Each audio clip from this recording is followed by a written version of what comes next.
Hello and welcome everyone to another episode of the Geek Tech Show. And in today's episode, well, if you're not a subscriber yet, make sure you hit subscribe right now because there's so much awesome content that is coming up very soon on this channel.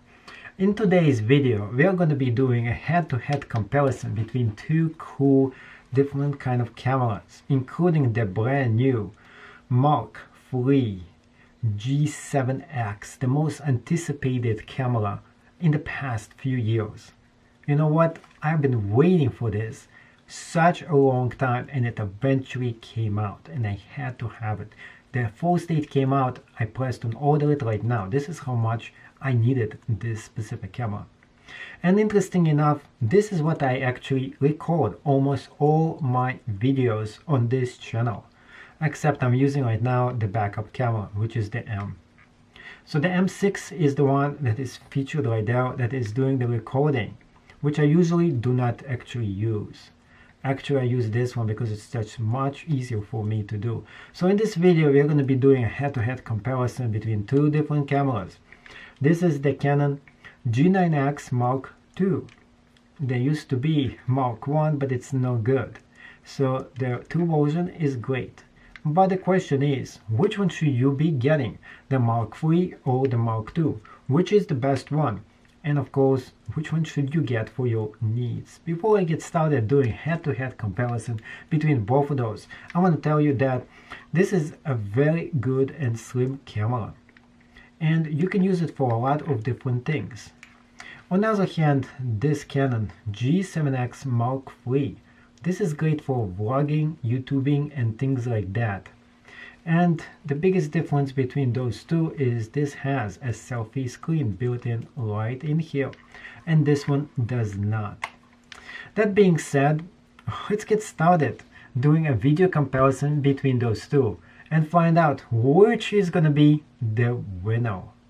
So we have two different cameras over here, the Canon G7X Mark III versus the G9X Mark II, and which one is the better one for your needs and wants.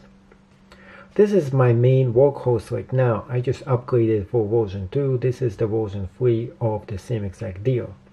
Now you might be asking, why should you get this one, which costs around 700 bucks and maybe even more, whereas this one right here costs you so much cheaper. In fact, you can probably get a decent one for half the price. What is the main difference between the two and why you should actually spend extra for this one? The biggest difference, this one has the mic built in right inside here. This one does not. Another big difference is the screen itself right here. So this has a screen that you can do selfies with it. You can see yourself over here. And you can also do a lot of interesting photography with this screen. On the other hand, this one right here doesn't give you this option. The screen is built right inside, so you can't see yourself, especially if you're going to be doing vlogging. For a vlogging type of a camera, this is going to be your main workhorse right there. It is easier for you to use, but the biggest problem of this one is its size. So if you want something to do everyday pictures with, this is not going to work for you. It is just too big to put it in your pocket. This is a little bit better. Look at the size difference. This will fit in your pocket. This is not. This one is also much bigger, much heavier as well. You can see with them comparing to each other. Now, another thing is the mic itself. If you want professional sounding sound, this is not gonna do it. It is not professional enough.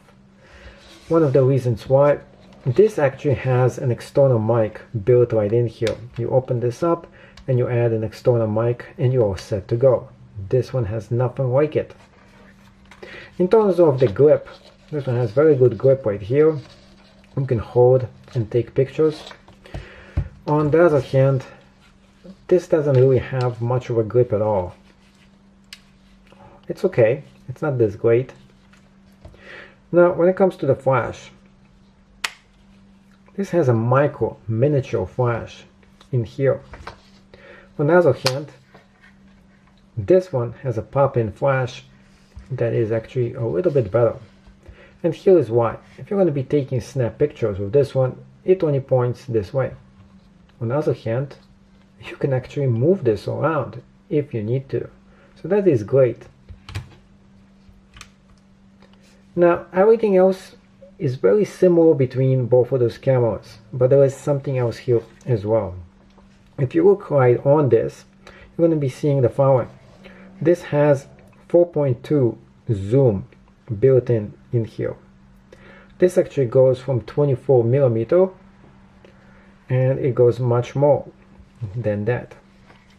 So what is the zoom here, zoom factor altogether? It goes, you can see right now, it keeps on going until it gets to the digital zoom right here, and it just continues. So it has up to 16x digital zoom right in here.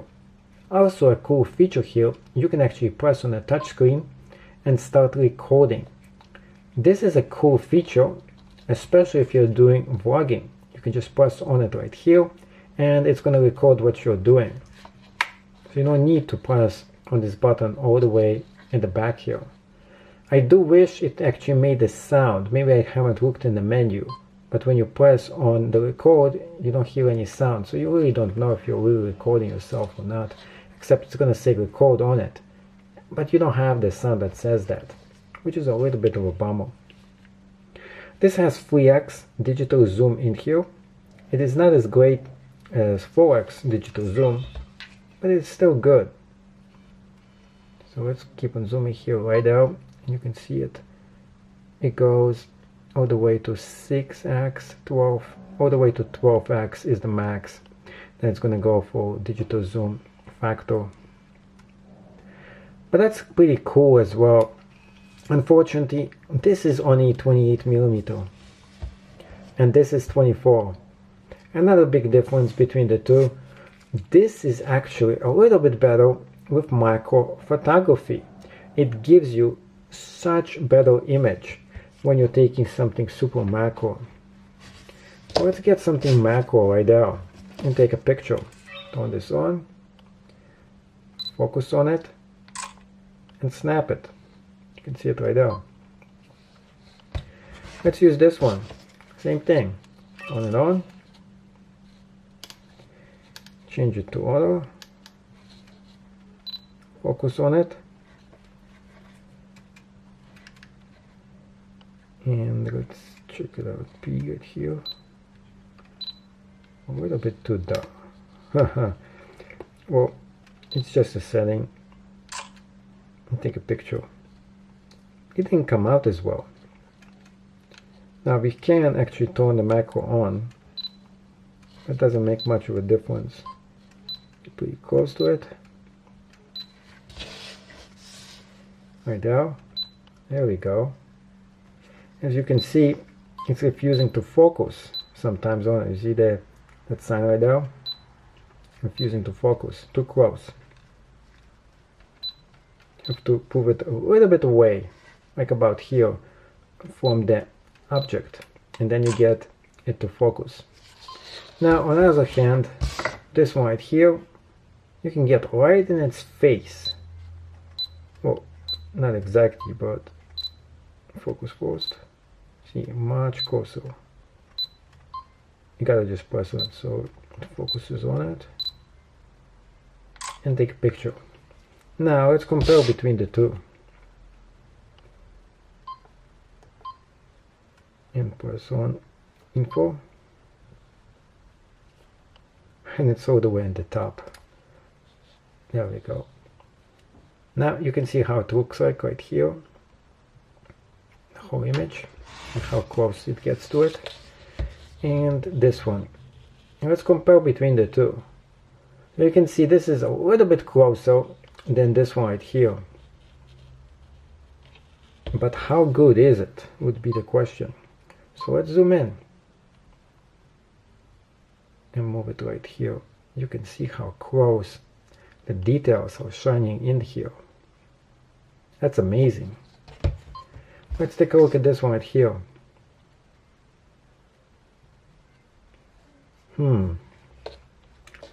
This is a hard call right now between both of those. Which one looks better to you? And now I'm pixel comparing between those two. And the big question is, paying twice as much to get this much detail of the picture. It looks like this is much better, and yet for half the price you're gonna get almost identical picture.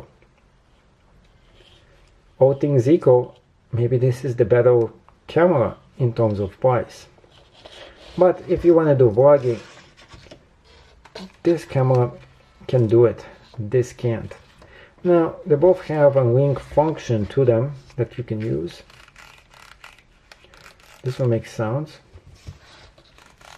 We'll make this sound. And above all, I really like the Canon. I like the way it looks, I like the way it feels, and above all, I like the pictures that come out and the sound quality as well. Because of that, this is my main camera that I use all the time. But when it comes for me doing macro photography and pictures, I have to use this workhorse right here, or otherwise known as a workhorse. Why do I use something like this for small pictures? For most of my actually photography needs, and vlogging with this one. This is a very interesting question. The reason why, this camera right here can take better low light pictures than that one over here. I don't know why, but this is just the way it goes. But if you really want to know the details why, this has 2.0 all the way. I think it has something to do with the processor. 2.0, and it expands to 4.9.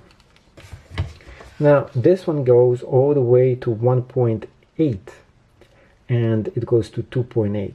So actually, interesting enough, this is the superior camera in terms of the stats.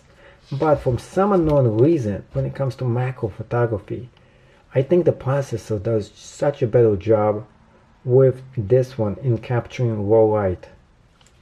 So I'm not sure why it actually does it, but you really need both of those cameras. Well, this is why I have both of them. But it's up to you to decide which is the better camera. If you need it just for pictures and you don't need 24mm, this is the one you should get because it is twice as cheaper. If you need one for everything and vlogging, well, this one is worth it for you. Thank you for watching this video. Hopefully you learned something new. And now it is your turn to do something for me. Please subscribe. I want to see you in another one of my videos. Thank you. And also, if you like any of those cameras, there's going to be a link right down below where you can get them at the cheapest possible price. Thank you so much for watching this video, and now it is time to figure out which got the thumbs up or the thumbs down. So this one, thumbs up. That's right, this is a 10 star out of 10. This is a great camera that I find that I use it every single day. The Mark II version was almost perfect. The Mark III, I might say, might be the perfect camera. There's only one problem that I have with this camera. It is right here, the sound, where they put it all the way at the top. It is a great way to capture ambient sound, but at the same exact time, you can easily accidentally put your hand right on it. Now, if you're doing selfie recording and things like that, you're not going to be putting your hand over there. But I do wish they had it on both sides. It also would make it so much easier for you to record things and yet not worry about you putting your hand right on this. Other than that, this is a great camera. Well, this one right here, well, I will give it 7 stars. I still give it a thumbs up. But yet, the biggest problem with this one is not its small size. The biggest actual problem is not the price, because it is half as cheap. But a lack of a selfie screen is a deal breaker with this camera, and that it cannot actually do 24mm, it's only 28. Other than that, it would have been a great camera. Unfortunately, I have to have two cameras because both of them are so good and I need them for different applications. If you're not a photographer and you need something for you to use every single day, why not just get this one and save some money? But if you need to do vlogging, well, this is essential. Just get the version 2 of this one. You don't need the third version unless you need the external mic. If you need an external mic, this has a hookup and the old one does not. Pretty much between those two, this is a great camera. But if you want to know more about the Mark III versus the Mark II, watch the video where I do head-to-head comparison between the two. Thank you so much for watching and hopefully you learned something new. Please become another member of this tribe by subscribing on the link right down below and see you in the next video of the Geek Tech Show.